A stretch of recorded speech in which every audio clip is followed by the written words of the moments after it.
चिंतन यज्ञ की श्रृंखला में एक पुष्प के रूप में मुझे अपने विचार रखने का सौभाग्य दिया, इसलिए मैं आयोजकों का धन्यवाद करता हूं। धन्यवाद इसलिए भी करता हूं कि जिन्होंने आधुनिक कालखंड में भारत के स्वत्व जागरण का एक यज्ञ राष्ट्रीय स्वयंसेवक संघ के रूप में शुरू किया, उन डॉक्टर केशव बलिराम हेडगेवार जी की स्मृति में यह चिंतन यज्ञ है। उस यज्ञ के 100 वर्ष इस वर्ष पूरे हो रहे हैं। इस अर्थ में इस श्रृंखला को मैं महत्वपूर्ण मानता हूं। दूसरा महत्वपूर्ण योग ऐसा है, अभी एक स्मृति चिन्ह भेंट किया गया जिसमें राणा संग्राम सिंह, जिनको राणा सांगा के नाम से जाना जाता है, उनको भी एक तरीके से इस कार्यक्रम के माध्यम से श्रद्धांजलि अर्पित करने का मौका हम सबको मिल रहा है। हम सब लोग जानते हैं, अभी आजकल राजनीतिक विमर्श जब चलता है तो राणा सांगा को भी गद्दार कहने वालों के हिम्मत की दाद देनी पड़ती है, और उस भ्रम में फैलने वाला समाज जब दिखने लगता है तब लगता है कि हां, युवाओं की भविष्य के भारत के भूमिका के रूप में हमको ठीक से विचार करने की आवश्यकता है।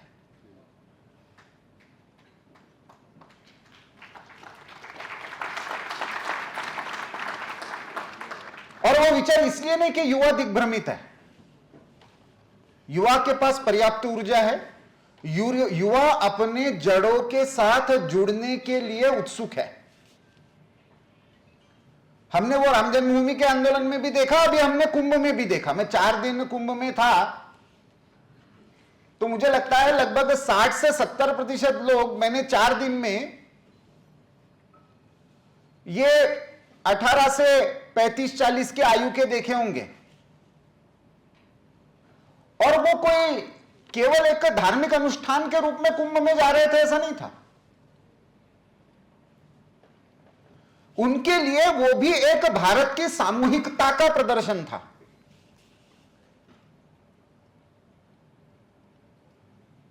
तो फिर कहां गड़बड़ है? क्यों हमको बार बार भविष्य के भारत की चिंता करते हुए युवा के बारे में सोचना पड़ता है? वैसे तो भविष्य और युवा ये पर्यायवाची शब्द है। युवा किसको कहे, इसके अलग अलग लोगों ने अलग अलग व्याख्या की है। जो हमेशा भविष्य के स्वप्न देखता है वो युवा है। कोई कहता है कि जिसके मन में जो प्रस्थापित व्यवस्था में गलतियां है उसके विरोध में क्रांति करने की ज्वाला है, वो युवा है। लेकिन मेरे मत से युवा होने का और एक अर्थ है। जो सबसे ज्यादा बार आईने में देखता है वो भी युवा होता है।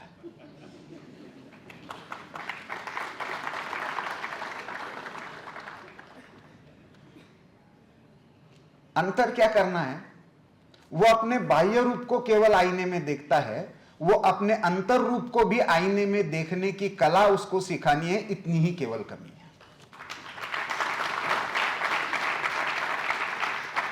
जब वो आईने में देखे तो हर बार सोचे कि कल मैं था उससे आज मैं कहां पे हूं। मतलब विराट कोहली या धोनी को आदर्श मानने में दिक्कत नहीं है, या इवन मैं मतलब बहुत अलग तरीके का उदाहरण लेना है तो सलमान खान को भी मानने में दिक्कत नहीं है। लेकिन 60 वर्ष की आयु में उतनी फिटनेस रखने के लिए बहुत मेहनत करनी पड़ती है। इतना तो कम से कम उनसे सीखो। उससे बजरंगी भाईजान मत सीखो। क्या सीखना है उससे, उसके भी ध्यान रखो। यह सीखने की कला आजकल हमको एक तरफ इस डिजिटल स्पेस में मोबाइल और हमारी सोशल मीडिया प्लेटफॉर्म्स के कारण मिलती है, लेकिन इसमें बहुत बार क्या होता है कि युवा होने के नाते इस आत्मचिंतन की प्रक्रिया में एक ये जो शब्द यहां पे आया है यज्ञ, उस यज्ञ की प्रक्रिया को हम बहुत बार भूल जाते हैं। भारत में हर संकल्पना का एक मूल अर्थ है।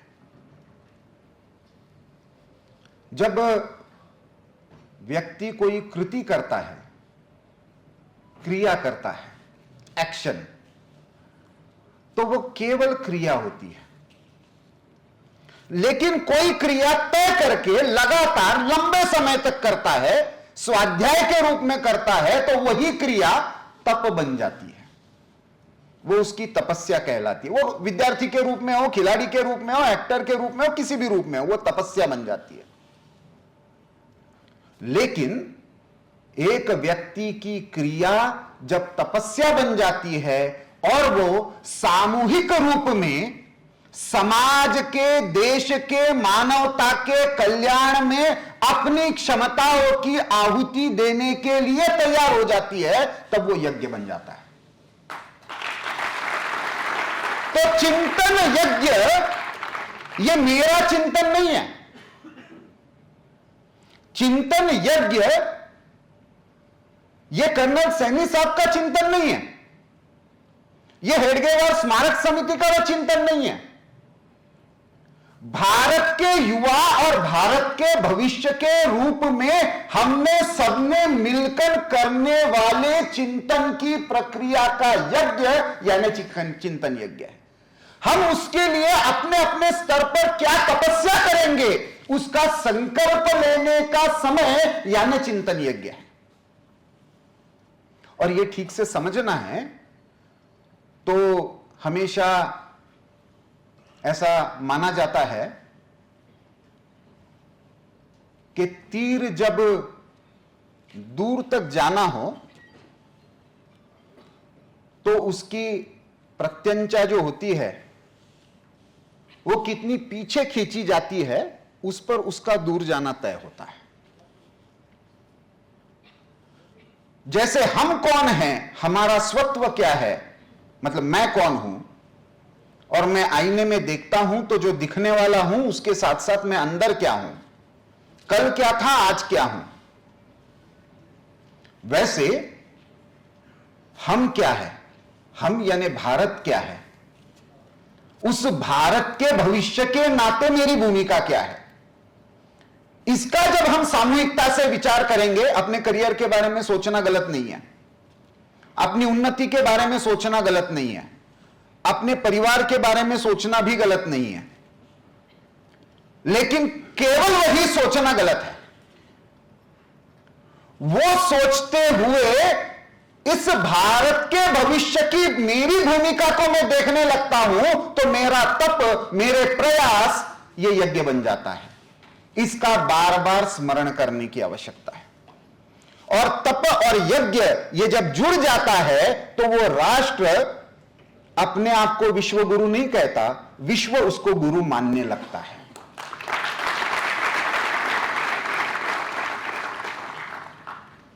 इसलिए थोड़ा सा पीछे खींचूंगा।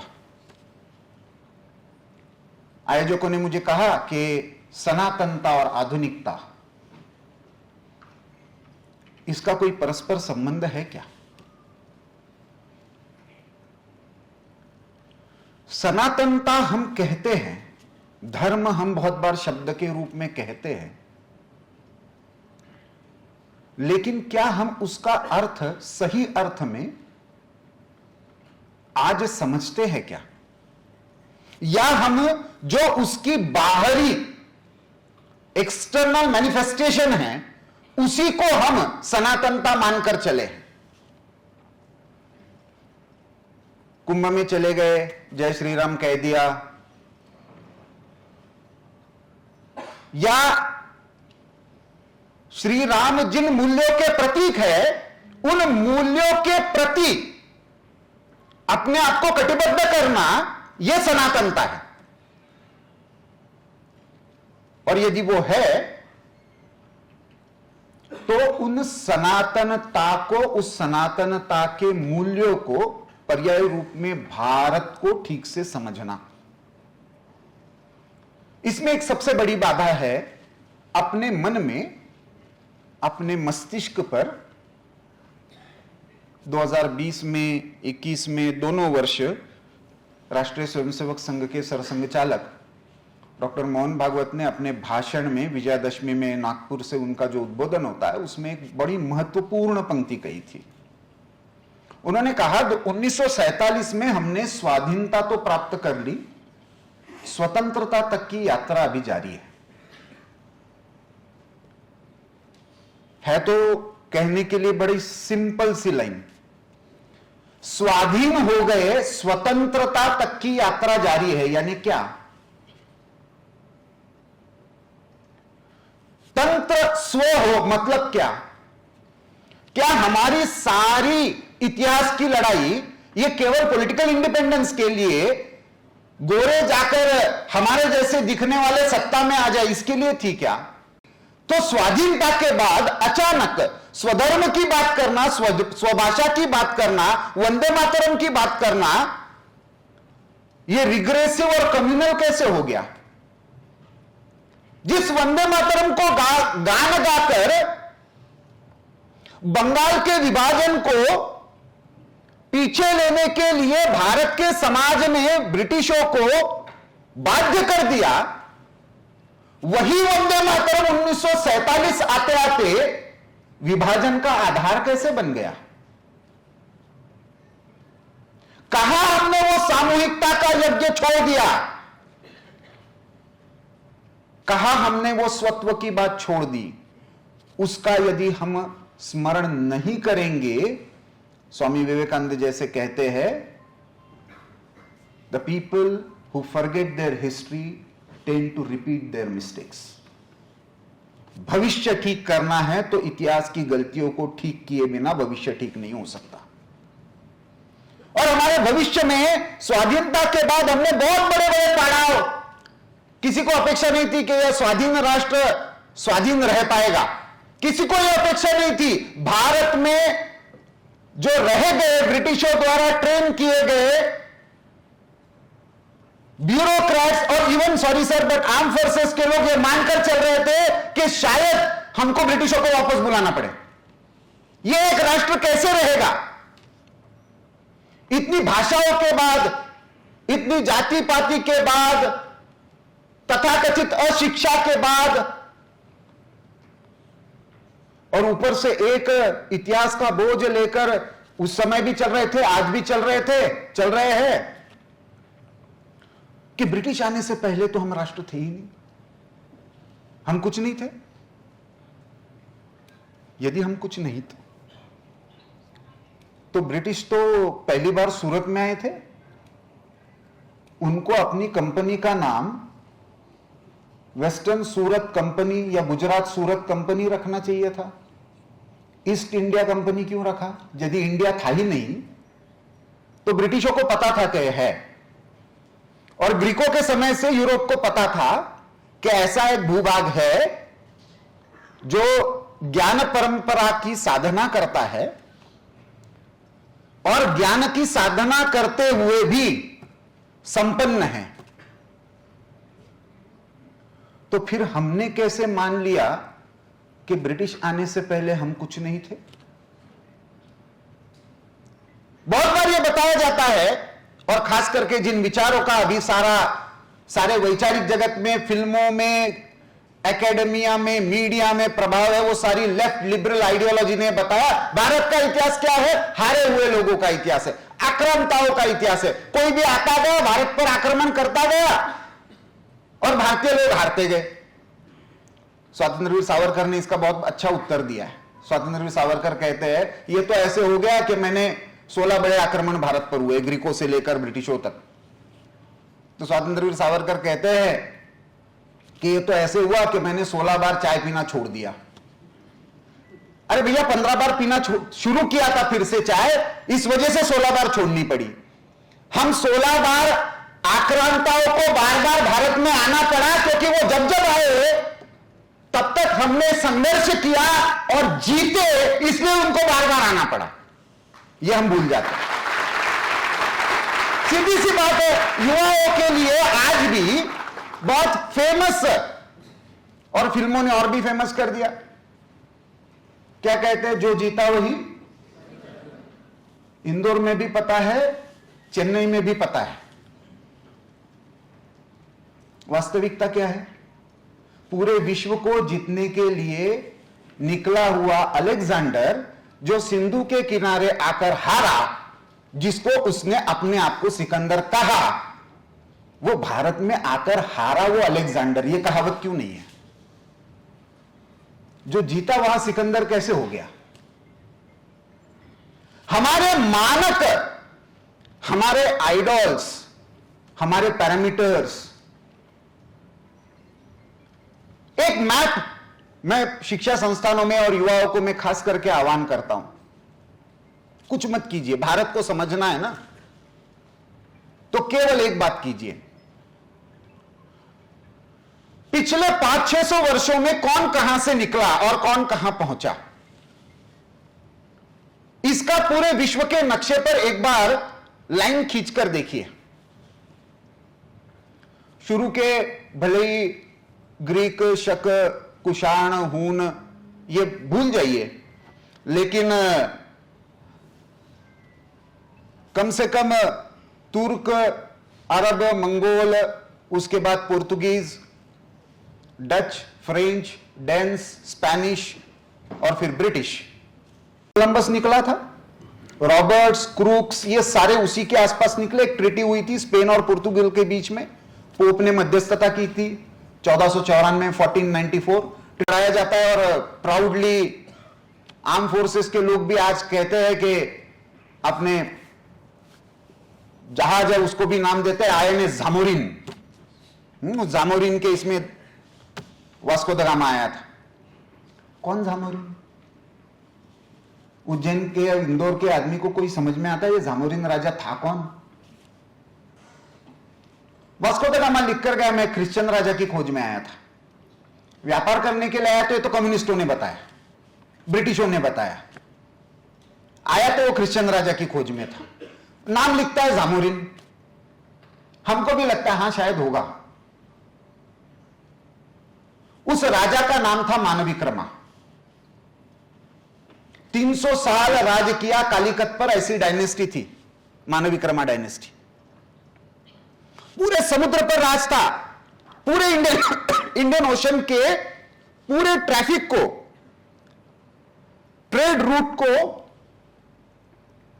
एक तरीके से सिक्योरिटी प्रोवाइड करने वाली सेना यह मानविक्रमा की सेना थी। उसके against Arab and Chinese traders उसको टैक्स देते थे और इसलिए लोगों ने उसको पदवी दी थी सामुद्रिन, समुद्र की रक्षा करने वाला। सामुद्रिन पुर्तगालियों को बोलने नहीं आया तो उन्होंने सामुद्रिन का कर दिया जामोरिन। हम एनसीईआरटी में लिखते हैं जामोरिन, हमारी नेवी कहती है जामोरिन। हमको लगता है हां क्रिश्चियन राजा होगा।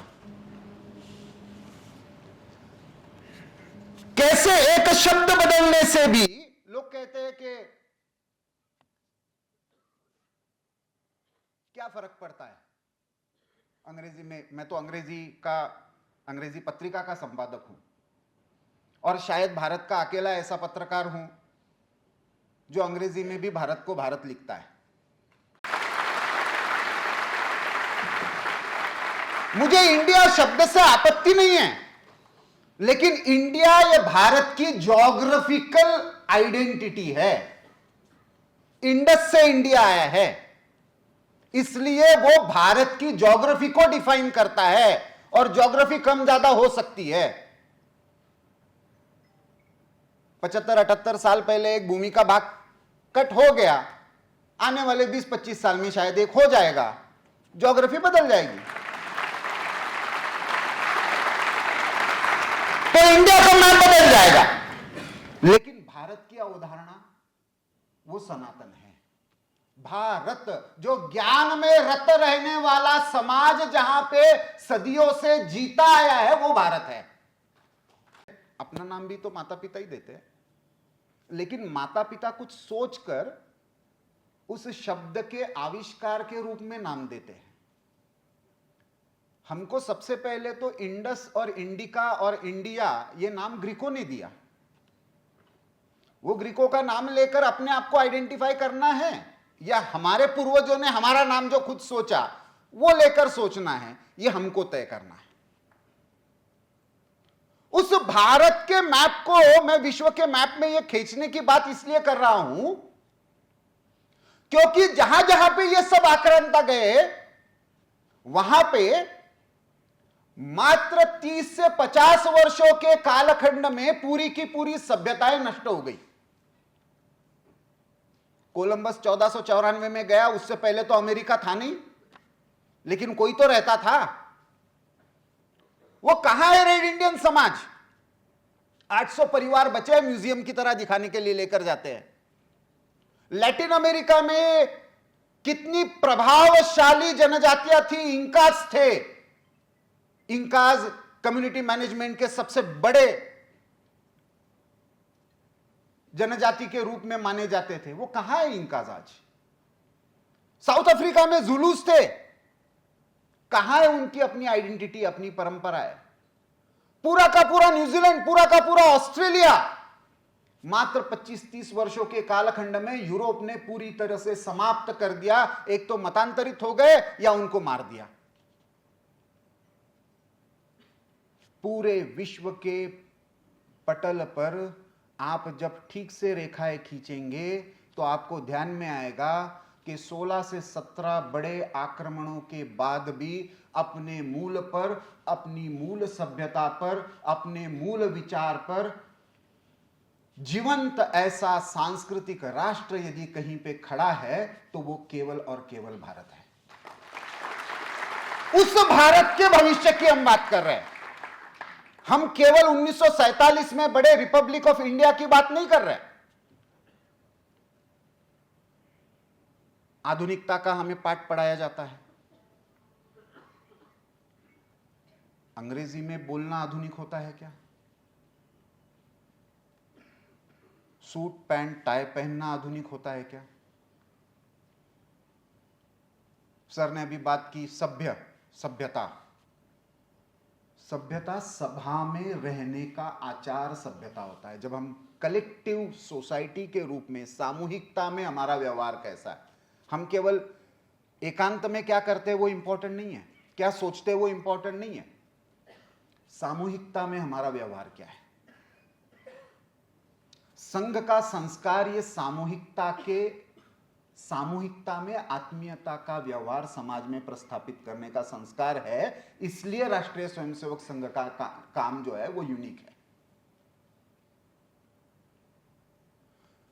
तो हमको ये जो यूनिक भारत की प्राचीनता की, सनातनता की अवधारणा है, उसका ये जो आधुनिकता का आरोपण हम पर होता है, यूरोप की आधुनिकता का, जो मात्र 400-500 साल पुरानी है, जिसका मूल प्रश्न था पृथ्वी सपाट है या गोल है।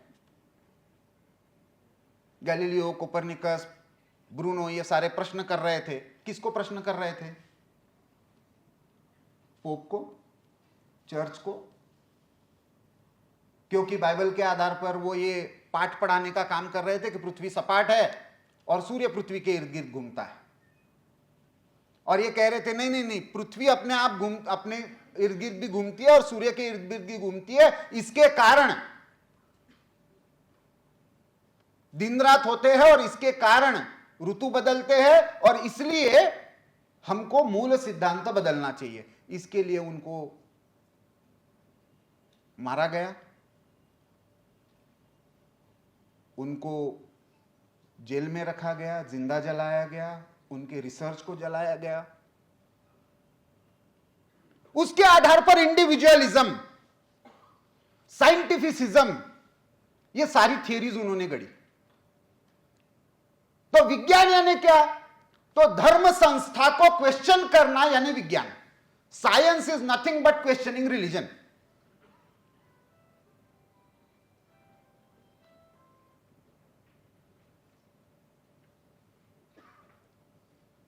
अब हमारे यहां पे सोचिए, क्या सही में विज्ञान का आधार हमारे यहां पे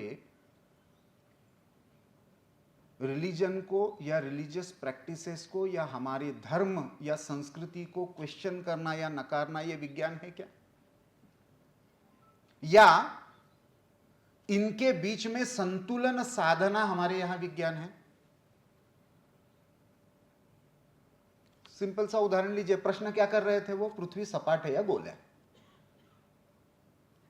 हम लोग भी पढ़े हैं ज्योग्राफी नाम का सब्जेक्ट। मैं मराठी में पढ़ा हूं, आप लोगों में से कोई हिंदी में पढ़ा होगा, कोई बंगाली में पढ़ा होगा, कोई तमिल में पढ़ा होगा, तेलुगु में पढ़ा होगा। क्या कहते हैं ज्योग्राफी को हम हिंदी में? पक्का ना? 5000 वर्षों से भारत की सारी भाषाओं में भूगोल ही रही है।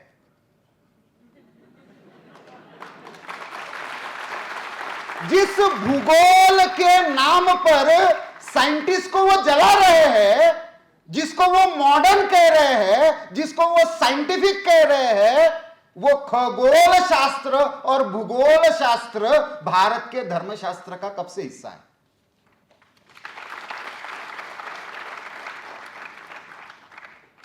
हमारे पूरे के पूरे पंचांग की संकल्पना 5 तत्वों के आधार पर, सूर्य, चंद्र, नक्षत्र, ग्रह, तारे, इनके सबके आपस के पृथ्वी के साथ संबंध, इसके आधार पर पंचांग बनता है। दुर्भाग्य से बाद में हमने केवल उसको ज्योतिष से कुछ लोगों ने जोड़ दिया और व्यक्ति के भविष्य से जोड़ दिया, लेकिन पंचांग ये विज्ञान है, खगोल शास्त्र उसका आधार है। और इसलिए खगोल और भूगोल ये भारत के धर्म और विज्ञान को जोड़ने वाले मूलभूत तत्व है। ये युवाओं को समझना पड़ेगा और उसके आधार पर भारत को सोचना पड़ेगा, तब भारत का भविष्य भारत की नींव पर खड़ा होगा। यूरोप की नींव पर भारत बनाना ये भारत के युवाओं का उद्देश्य नहीं हो सकता। स्व के आधार पर युवा खड़ा होता है, अपनी प्रतिभा के आधार पर, तब उसकी प्रतिभा, उसका स्वत्व, उसका चित्त अपने आप विराट रूप धारण करता है। दीनदयाल जी जैसे कहते हैं, यह जैसे व्यक्ति के लिए व्यक्ति का स्व होता है, हर व्यक्ति यूनिक होता है, वैसे ही हर समाज का भी अपना स्वत्व होता है। और इसलिए कोई भी बड़ा से बड़ा तत्ववेत्ता हो, राजनीतिज्ञ हो, राजनेता हो, ब्यूरोक्रेट हो, इकोनॉमिस्ट हो, वो यदि आपको बता रहा है कि हमको इंदौर को शंघाई बनाना है, न्यूयॉर्क बनाना है, तो उसको कहिए भाई घर जा, हमको इंदौर बनाना है।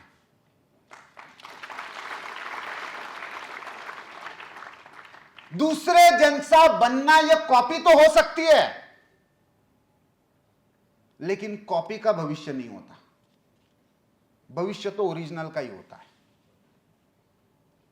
हमको ओरिजिनल भारत बचाकर उस पर भारत के भविष्य का विस्तार करना है या किसी की कॉपी बनना है, यह युवाओं को तय करना है। यह व्यक्तिगत तपस्या में भी तय करना है और सामूहिक यज्ञ में भी तय करना है।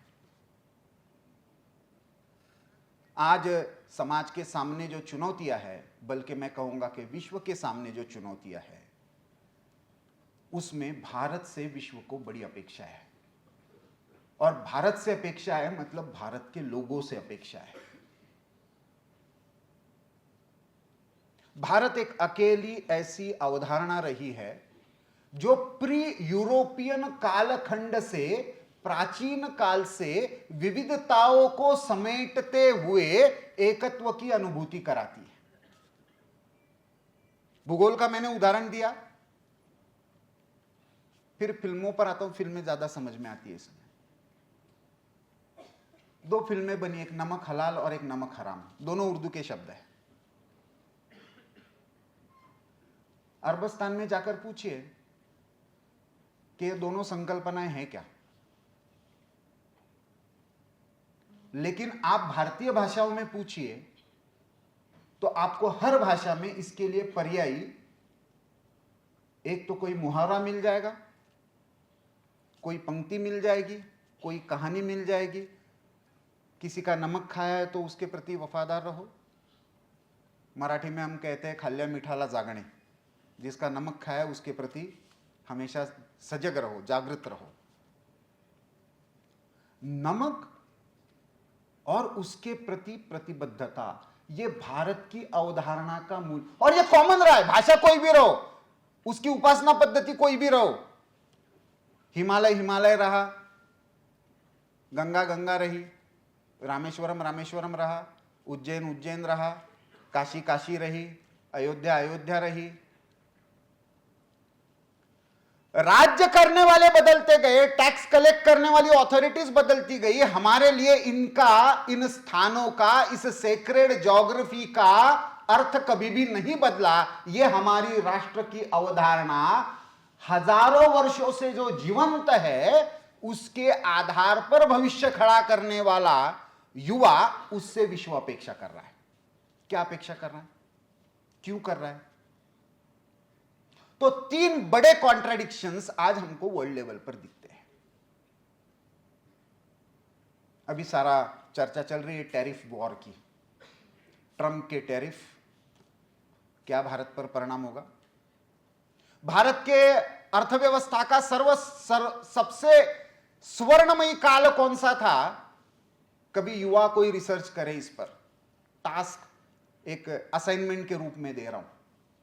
1998 से लेकर 2001 तक के कालखंड का ठीक से अध्ययन करें। भारत के सबसे ज्यादा पेटेंट, भारत का अपना क्रायोजेनिक इंजन, भारत की स्पेस टेक्नोलॉजी में सबसे ज्यादा एडवांसमेंट, भारत में सबसे ज्यादा भारतीयों द्वारा विदेशों से आई हुई इन्वेस्टमेंट, भारत का इनोवेशन में सबसे ज्यादा पैसा, यह यदि किसी एक कालखंड में पिछले 100 वर्षों में हुआ है तो वो 1998 से 2001 के बीच में हुआ है। क्या कारण था? क्या हुआ था इस कालखंड में? हाँ? पूरे विश्व ने भारत पर सैंक्शन लगाए थे क्योंकि हमने परमाणु विस्फोट किए थे। कोई भारत में इन्वेस्टमेंट करने को तैयार नहीं था। रशिया ने अपना डील कैंसिल कर दिया था और तब भारत ने एक बॉन्ड रिलीज किया। भारत के भारतवंशियों को जो बाहर रहते हैं उनको आह्वान करते हुए भारत ने पहली बार ऐसा बॉन्ड रिलीज किया और भारत के युवाओं को जो बाहर जाकर आईटी प्रोफेशनल इंजीनियर्स बने हुए हैं उनको कॉल दिया। With in 6 months 3000 crore dollars की इन्वेस्टमेंट बॉन्ड के रूप में भारत में आई। यह फॉरेन मनी नहीं था, यह फेक इन्वेस्टमेंट जो शेयर मार्केट में दिखती है, जो बबल बढ़ता है और अचानक इंस्टीट्यूशनल इन्वेस्टमेंट जाने के बाद निकल जाए, वो नहीं था। भारतवंशियों ने भारत में गौरव के साथ, जिस धमक के साथ भारत ने परमाणु विस्फोट किया, अपने आप को बुद्ध की भूमि बताते हुए भी अपनी सक्षमता का परिचय दिया और यह करते हुए वो जिस जिस भूमि पर बैठे हुए हैं तथाकथित विकसित राष्ट्रों की, यूरोप से लेकर अमेरिका तक, उसके किसी के सैटेलाइट के पकड़ में नहीं आया। उसका उनको अभिमान था, इसलिए वो अपने भारत भूमि को फिर से लौटा रहे थे। ये यज्ञ था। बाहर के देशों ने लादे हुए सैंक्शंस, ये संकट हमने हमेशा इस आपदा में अवसर के रूप में देखा है। ये भी अवसर है। ट्रंप के टैरिफ्स भी अवसर है। भारत की मैन्युफैक्चरिंग रिवॉल्यूशन को भारत की नींव पर खड़ा करने का अवसर है। पश्चिम की नहीं, चाइना की नहीं, भारत के मूल लोगों के जो मैन्युफैक्चरिंग स्किल्स है, जो भारत के गांव में बसते हैं, उनको आधुनिकता के साथ जोड़ने का यह समय है। युवा क्या ये चैलेंज लेने का अगले 10 साल के लिए तैयार है क्या? यह प्रश्न है। दूसरा महत्वपूर्ण आज चैलेंज है, कोई विचार, कोई उपासना पद्धति, कोई संस्कृति, पूरे विश्व में आज एक ही चर्चा का विषय है, सभ्यतागत संघर्ष। 2002 से सिविलाइजेशनल वॉर, और यूरोप आज उसकी ऐसी कगार पर खड़ा है कि फिर से शायद जिहाद वर्सेस क्रूसेड का सामना यूरोप को करना पड़े, जो कभी 11वीं 12वीं शताब्दी में करना पड़ा था। ऐसे में विश्व इसलिए भी भारत को देख रहा है क्योंकि भारत अकेली ऐसी सभ्यता है जो विविधताओं को संघर्ष नहीं मानती। डाइवर्सिटी को कॉन्फ्लिक्ट्स नहीं मानती, विविधताओं को एकत्व की केवल अनुभूति या प्रगटीकरण मानते हैं। सीधा उदाहरण लीजिए, मैं बहुत बार देश भर में प्रवास करते हुए सामान्य लोगों को पूछता हूं, स्पेशली जो कम पढ़े लिखे हैं, खेती करने वाले हैं, गांव में रहते हैं, तो उनको पूछता हूं आप नया वर्ष कौन सा मनाते हो?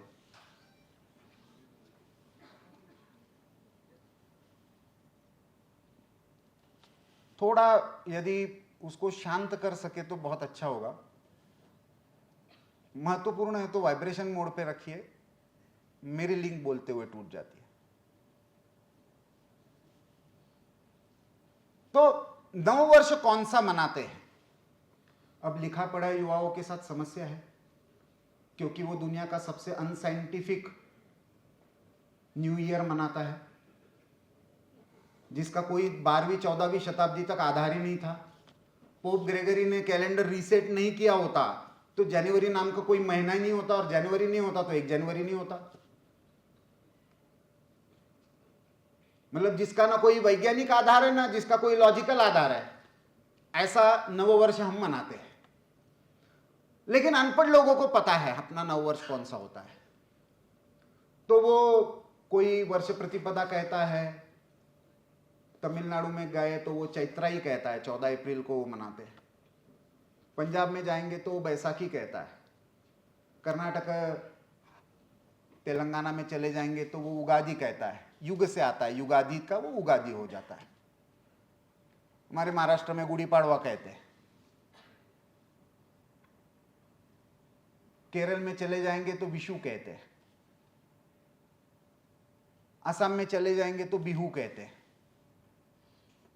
लेकिन उस अनपढ़ व्यक्ति को पूछो कि भाई क्यों मनाते हो, तो वो एक ही बात कहेगा कि हम मानते हैं कि ब्रह्मा जी ने इस दिन ईश्वर इस सृष्टि की निर्मित की थी, हमारा किसानी का खेती का नया सीजन शुरू होता है, वसंत ऋतु के साथ पत्तों का नया सृजन पेड़ों पर होने लगता है, हमारे लिए ये नया ऋतु चक्र है, इसलिए हम इस समय नया वर्ष मनाते हैं। ये उसको स्पष्ट है, लिखे पढ़े लोगों के साथ समस्या है। ये विविध नववर्ष होते हुए भी भारत एक है, भारत की अवधारणा एक है, मूल दर्शन एक है। उस दर्शन का आविष्कार, उसका उत्सव मनाने का तरीका भौगोलिक परिस्थिति अनुसार बदलता होगा। बैसाखी मनाने का तरीका और गुड़ी पाड़वा मनाने का तरीका एक जैसा ना हो, लेकिन उसके पीछे का दर्शन एक है। यह मानने की अवधारणा केवल भारत में। और क्यों है? क्योंकि भारत विश्व में अकेला ऐसा समाज है, ऐसी संस्कृति है जो यूरोपियंस की तरह पॉलिटिकल डेमोक्रेसी केवल नहीं मानती, 1 पर्सन 1 वोट, या अमेरिकन्स की तरह इकोनॉमिक डेमोक्रेसी नहीं मानती, एवरीबडी हैज अ फ्रीडम और चॉइस टू चूज हिज और her own profession, land of opportunities Americans कहते हैं अपने आप को, इकोनॉमिक फ्रीडम। भारत की विशेषता क्या है? तो मैं उसको कहता हूं कि भारत का यूएसपी है, और ये युवाओं को ठीक से समझना चाहिए जब मैं कह रहा हूं, तो भारत का यूएसपी है स्पिरिचुअल डेमोक्रेसी। पूरे विश्व में अकेली ऐसी संस्कृति जिसने अपना ईश्वर चुनने का अधिकार दिया है। केवल चुनने का अधिकार नहीं दिया, नया ईश्वर गढ़ने का अधिकार दिया है। केवल नया ईश्वर गढ़ने का अधिकार नहीं दिया, जीवित व्यक्ति को गुरु मानकर उसकी पूजा करने का अधिकार दिया। केवल इतना नहीं दिया, अपने आप को ईश्वर घोषित करने का अधिकार दिया। केवल इतना नहीं, मैं ये सब मानता हूं लेकिन मैं ईश्वर नहीं मानता, ये भी कहने का अधिकार दिया। और फिर भी इसके लिए ना कोई जलाएगा, ना कोई स्टोन पेल्टिंग करेगा, न कोई बेदखल करेगा आपको धर्म से, और फिर भी वो हिंदू रह सकता। ये केवल भारत में संभव है। इस विविधता का उत्सव मनाने की भारत की परंपरा को विश्व उत्सुकता से देख रहा है कि सारे संघर्षों में यदि कोई उत्तर दे सकता है तो ये भारत की स्पिरिचुअल डेमोक्रेसी दे सकती है। मैं नहीं कह रहा हूं, मार्गारेट थैचर लिख कर गई, उस समय ब्रिटेन की प्रधानमंत्री थी, गोर्बाचेव बड़े समस्या में थे, ग्लासनोस्ट और पेरिस्ट्रोइका हो गया था सोवियत यूनियन में, और उन्होंने कहा कि ये सोवियत यूनियन संभालना मेरे लिए मुश्किल हो रहा है। उन्होंने पूछा what happened Mikhail, you are looking too worried. तो वो कहते हैं कि मैं ये इन अलग अलग राष्ट्रीय पहचानों को कैसे संभालूं, मुझे समझ में नहीं आ रहा है। ये उज्बेक, ये सारे यूक्रेन, ये सारे देश भाषाई आधार पर रशिया से, यूएसएसआर से अलग होना चाहते हैं। ये कब स्प्लिट हो जाए, मुझे ये 85-86 की बात है। तो मार्गारेट थैचर उनको कहती है कि why don't you ask your close friend India, they have been doing this for centuries. विविधता को एकत्व में बांधने की भारत की जो क्षमता है, इस संस्कृति की जो क्षमता है, वो आधुनिक पैरामीटर्स पर रिलीजियस फ्रीडम के और डेमोक्रेटिक फ्रीडम के नहीं नापी जा सकती। और यही कारण है कि तथाकथित अशिक्षा होने के बाद भी, गरीबी होने के बाद भी, इतने वर्ष अंग्रेजों ने लूटने के बाद भी हम 75 वर्ष तक एक लोकतंत्र के रूप में ना केवल जीवित रहे, एक यशस्वी वाइब्रेंट लोकतंत्र जिसका मूल आधार शांतिपूर्ण सत्ता परिवर्तन होता है, वो हमने बार बार लगातार करके दिखाया। बारिंग 1975 का आपातकाल का यदि ये छोड़ दिया जाए, लेकिन वो भी लोगों ने संघर्ष करके शांतिपूर्वक तरीके से फिर से लोकतंत्र को पुनर्स्थापित किया। यह भारत के अंतर्गत चेतना का आविष्कार है। इसके तरफ विश्व अपेक्षा से देख रहा है। तीसरी महत्वपूर्ण बात, पर्यावरण या विकास। विश्व के सामने आज एक बहुत बड़े संकट के रूप में यह डिबेट खड़ा है, और दोनों में से एक ही हो सकता है उनके लिए। तो आर्थिक विकास करना है तो पर्यावरण का ह्रास करना पड़ेगा, पर्यावरण का रक्षण करना है तो आर्थिक विकास आपको रोकना पड़ेगा। ओईसीडी का एक रिपोर्ट है, ऑंगस मेडिसिन नाम का एक ब्रिटिश इकोनॉमिस्ट होकर गया, उसने एक रिसर्च 2002 में लिख कर गया है, economic history of the world a millennial perspective. पहली शताब्दी से लेकर 16वीं शताब्दी तक पूरे विश्व का आर्थिक इतिहास उसने संकलित किया। उसने अकेले नहीं किया, 35 इकोनॉमिस्ट थे पूरे विश्व के।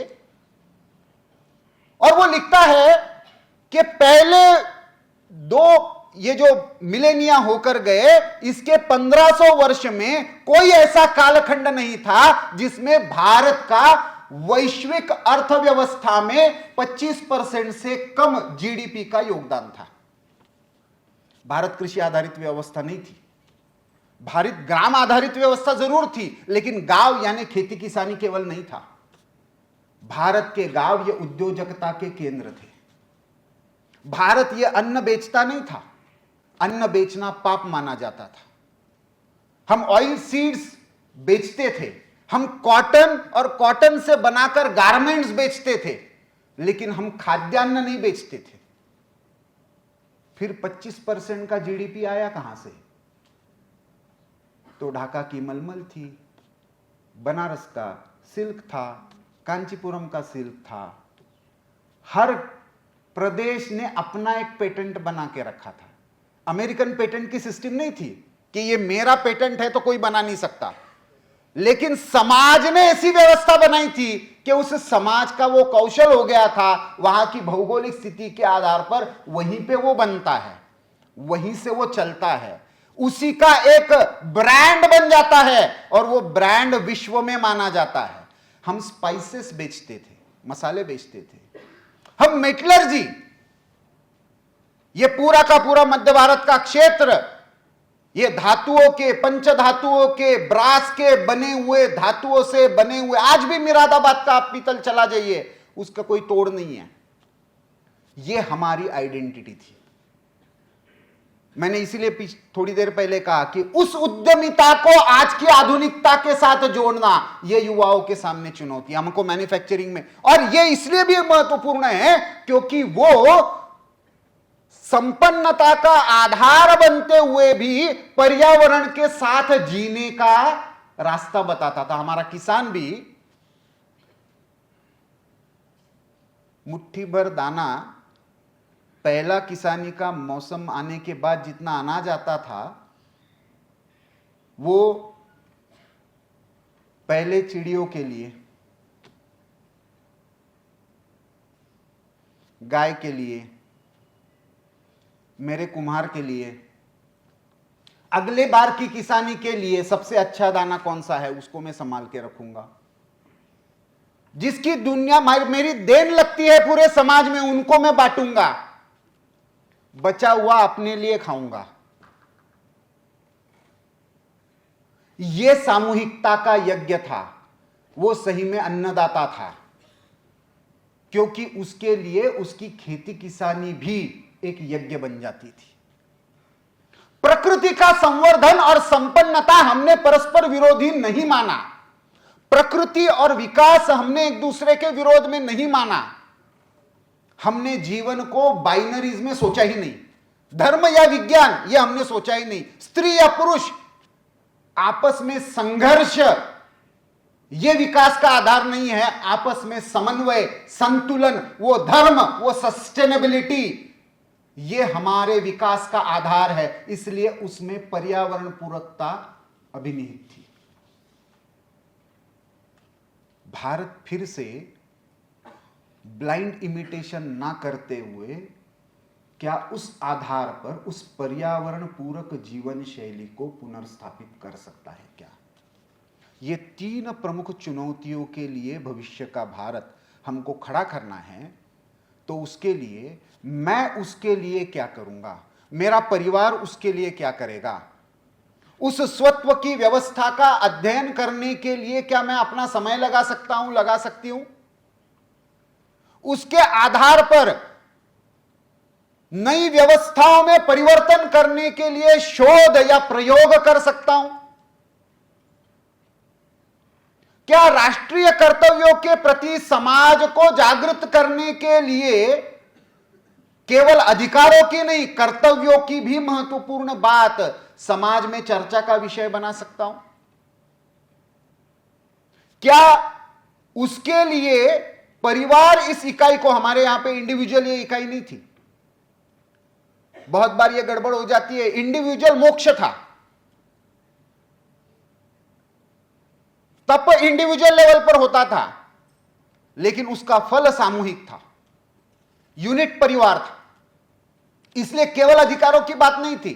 पिता के अधिकार और पुत्र के अधिकार, ये दोनों के कर्तव्यों से निहित थे।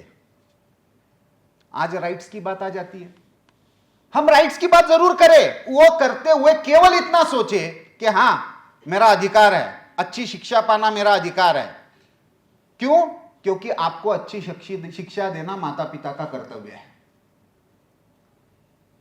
लेकिन उसके बदले में एक अच्छे इंसान बनने की अपेक्षा करना उनका अधिकार है, और वैसा बनकर दिखाना ही आपका कर्तव्य है।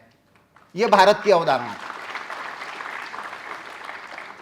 इसलिए अधिकार, rights and duties were not contradictory to each other.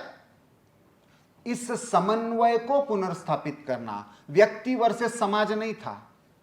तो हमने इस प्रकृति के नियमों को समझना और उसके आधार पर अपने जीवन को ढालना, और उसके आधार पर अपने जीवन में तप करना। उस तप के आधार पर जो साधना सामूहिक रूप में करेंगे, उस यज्ञ के रूप में भारत की राष्ट्र के रूप में आराधना करना, यह हमारे संस्कृति का मूल आधार था। इन चुनौतियों में भारत को उत्तर ढूंढना है। तो फिर से जो हमारी ऊर्जा है, जो हमारी सामूहिकता है, हमारे पास एक डेमोग्राफिक स्ट्रेंथ है, हमारे पास उद्यमिता है, हमारे पास नए सपन देखने की, भारत को आगे बढ़ाने की एक मंगल कामना है। वो केवल अपने लिए नहीं है, वो विश्व कल्याण के लिए भी है। उस संकल्प लेने के लिए हम कुछ तप करें, उस तप का सामूहिकता में यज्ञ के रूप में परावर्तन हो, और जिन जिन लोगों के यहाँ पे ये लगे हुए हैं, वो प्रभु श्री राम से लेकर छत्रपति शिवाजी महाराज तक, जिन्होंने अपने जीवन के तप को सामूहिकता के यज्ञ में परावर्तित किया, उनके आदर्श को सामने रखते हुए आज के संदर्भ में हम तप करेंगे और सामूहिकता से यज्ञ करेंगे, तो फिर से कहता हूं, भारत को विश्व गुरु अपने आप को बनाना नहीं पड़ेगा, विश्व भारत को गुरु मानेगा। ऐसा भारत हम बनाएं, इसके लिए हम सामूहिक यज्ञ करें, उस यज्ञ में अपनी अपनी योग्यता से आहुति देने की प्रेरणा हम सबको मिले, ऐसी भारत माता के चरणों में प्रार्थना करता हूं और अपनी वाणी को विराम देता हूं। बहुत बहुत धन्यवाद।